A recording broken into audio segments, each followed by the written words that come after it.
আসসালামু আলাইকুম। আপনারা সবাই কেমন আছেন? আশা করি ভালো আছেন। আলহামদুলিল্লাহ আমিও ভালো আছি। আজকে রান্না আর রান্না, দেখুন কত পদ নিয়ে নিছি রান্না করার জন্য।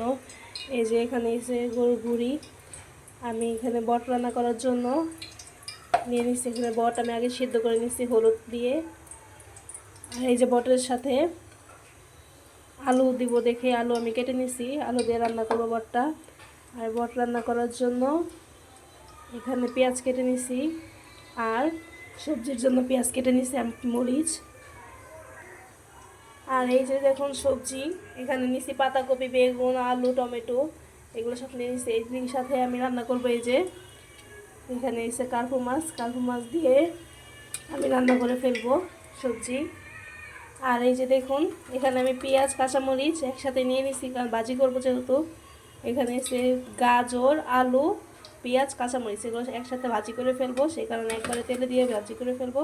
আর এই যে পাট শাককেও আমি ধুয়ে নিচ্ছি, এই যে দেখুন ভাজি করে ফেলবো পাট শাকগুলো। তো আজকে খালি রান্না রান্না, দেখুন কত রকম রান্না। আর এদিকে এই যে আমি তেল বসায় নিছি আর ভাতও রান্না করে ফেলতেছি, এই যে দেখুন খাবো আজকে, খালি খাবো যত খেতে পারি আর কি। তো এই যে দেখুন আমার তেলটাও গরম হয়ে গেছে এদিকে। এখন এখানে আমি মাছটা ভেজে নিব, তো সেই কারণে আমি তেল গরম করে নিচ্ছি। এখন মাছগুলো দিয়ে দিই। আবার খাবো খাবো বলছি দেখে এতটাও রাক্ষস ভাইবেন না যে সব খেয়ে ফেলবো, এমনি আর কি রান্না আজকে করতেছি। দেখি যে যেটা পছন্দ করে, রোজা রমজানের দিন এক একজনের এক একটা পছন্দ, কেউ খেতে চায় কেউ খেতে চায় না, সেই কারণে সবার পছন্দ মতো রান্না করতেছি আজকে।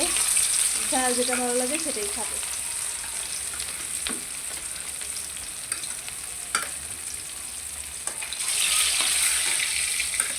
আম্মুর পাট শাক ভাজি অনেক পছন্দ, সেই কারণে পাট শাক আম্মুর জন্য ভাজি করবো। আব্বু আবার সবজি পছন্দ করে, তার জন্য সবজি আব্বুর জন্য রান্না করে ফেলতেছি। আমার হাজবেন্ড আর আমার দেবরের জন্য আমি বট ভাজি করে ফেলতেছি। আর গাজর দিয়ে ভাজিটা এক্সট্রা করছি। ফার্স্টে বলতেছি গাজর আছে যেহেতু গাজরগুলো আমি সবজিতে দিয়ে দিব, পরে বলতেছি যে না সবজিতে দিব না, আলাদা আলু দিয়ে ভাজি করি, সেই কারণে কেটে নিচ্ছি। ওইটা এক্সট্রা ভাজি সবার জন্য। আর এখানে বট এসে আমার হাজবেন্ড আর দেবরের জন্য রান্না করলাম, সবজি আব্বুর জন্য, শাকভাজি আম্মুর জন্য। সবাই সবগুলো খাবে, কিন্তু সবজিটা আব্বুর পছন্দ বেশি আর শাকভাজিটা আম্মুর পছন্দ বেশি, সেই কারণে আম্মু আর আব্বুর জন্য সবজি আর শাকভাজি, হাজবেন্ড আর দেবরের জন্য হইলো বটবাজি। তো এখন মাছটা ভেজে নিই। তো এই যে দেখুন আমার মাছগুলো ভাজা হয়ে গেছে। যেহেতু সবজি দিয়ে রান্না করবো, মাছগুলো অত একটা ভাজবো না, হালকা ভেজে নিচ্ছি। দেখুন মাছগুলো উঠায় ফেলবো, তো চলুন উঠায় ফেলি।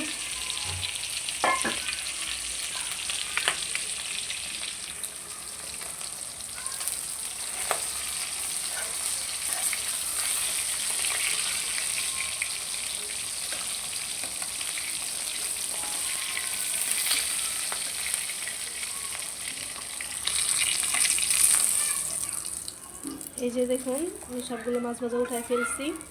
এখন এই মাছ ভাজা তেলের ভিতরে আমি সবজিটা রান্না করে ফেলবো। তো চলুন আগে দিয়ে দিই পেঁয়াজ আর কাঁচামরিচ।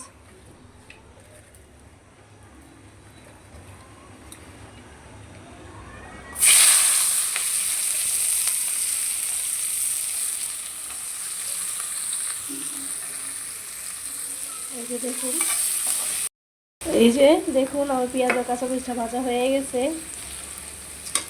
এখন দিয়ে দিব হালকা পরিমাণ পানি, দিয়ে দিই লবণ,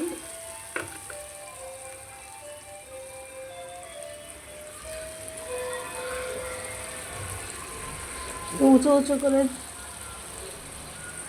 3 চা চামচ পরিমাণ লবণ দিয়ে দিলাম। পরে লাগলে আবার দিয়ে দিব। এখন দিয়ে দেবো হলুদের গুঁড়ো,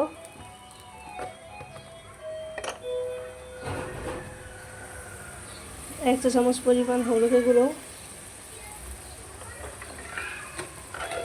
যেহেতু কাঁচামরিচ দিছি, মরিচের গুঁড়ো বেশি দিব না, অল্পই দিব।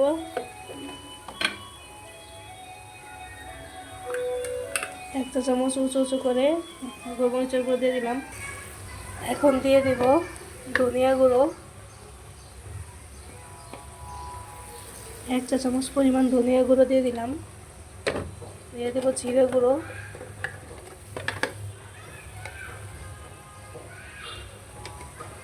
জিরে গুঁড়ো দিয়ে দিলাম 1 চা চামচ পরিমাণ। মশলাটা ভালো করে কষায় নিব।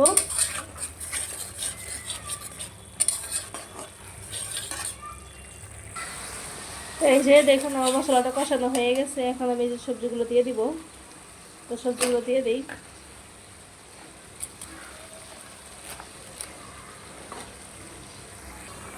এই যে দেখুন আমার সব সবজিগুলো দিয়ে দিচ্ছি। সবজিগুলোতে ভালো করে মশলাটা মেখে সবজিটা কষায় নিব। এদিকে আমার ভাতও হয়ে গেছে, বলক এসে পড়ছে, কমাই দিচ্ছি।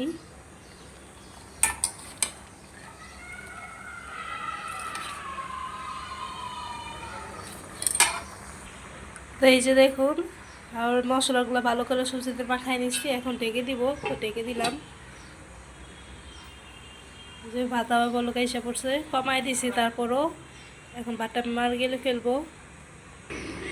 তো আপনাদের কষানোটা কতটুকু হয়েছে তরকারি আপনাদের দেখাই।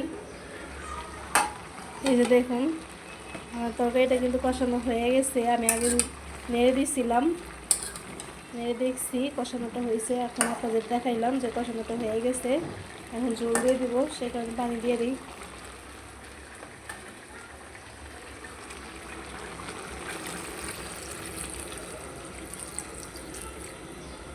যেহেতু পাতাকপি, সেই কারণে বেশি পানি দিব না, অল্পই পানি দিব।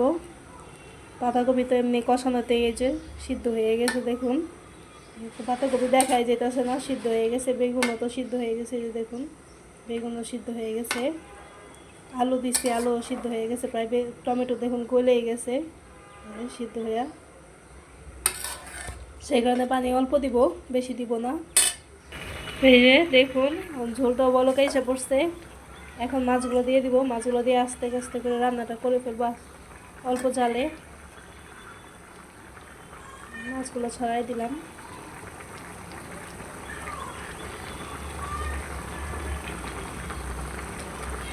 এই যে দেখুন মাছগুলো আমি ছড়াই দিলাম।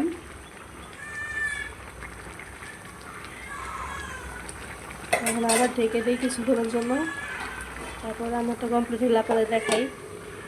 আর এদিকে এই যে দেখুন আমি ভাজি করার জন্য এই যে নিয়ে নিচ্ছি। এখানে এসে গাজর আর আলু যে আমি ভাজি করবো বলছিলাম, সেটা আমি ভাজি করে ফেলতেছি। এই যে দেখুন ভাত হয়ে গেছে, ভাত মার দেওয়ার পর করে এখানে ভাজিটা করে ফেললাম। আর ভাজির ভিতরে আমি একটা মাছ ভেঙে দিয়ে দিচ্ছি, কারণ ভাজিটা যেন খেতে ভালো লাগে, সেই কারণে। এভাবে আপনারা রান্না করে দেখবেন, খুবই মজা লাগে। একটা মাছ ভেঙে দেবেন, কি ডিম ভেজে ডিম ভেঙে দিবেন, ভালো লাগে খেতে। এই যে দেখুন আমার বটটাও রান্না করা হয়ে গেছে। এদিকে দেখুন আর এই যে পাটের শাকটাও ভাজি করে ফেলছি। তারপর সব ভাজি সবজি তরকারি রান্না করে নামায় ফেলছি। এখানে বটটাও রান্না করা হয়ে গেছে। এখন বটগুলো আমি রেখে দিব কিছুক্ষণ হালকা জল দিয়ে। এটা আরও ভাজা ভাজা করবো আর একটু পরে। পরে বলতে খাওয়ার সময়, এখন তো ভাজা ভাজা করলে পরে আবার যখন খাওয়ার সময় জমে যাবে তখন আবার জাল দিতে গেলে আরও শুকায় যাব, সে কারণে এতটুকু ঝোল রেখে দিব হালকা। রেখে দিয়ে এইটা যখন খাবো তারপর আমি ইফতারের পর আর কি জাল দিয়ে খাবো। তো আজকের ভিডিওটা এই পর্যন্তই। আজকে ভিডিওটা আর বেশি বড় করব না। আজকের জন্য বিদায় নিয়ে নিলাম। ভালো থাকবেন, সুস্থ থাকবেন। আল্লাহ হাফেজ। আসসালামু আলাইকুম রহমতুল্লাহি ওয়া বারাকাতুহু। আবার আপনাদের সাথে দেখা হবে। আল্লাহ হাফেজ।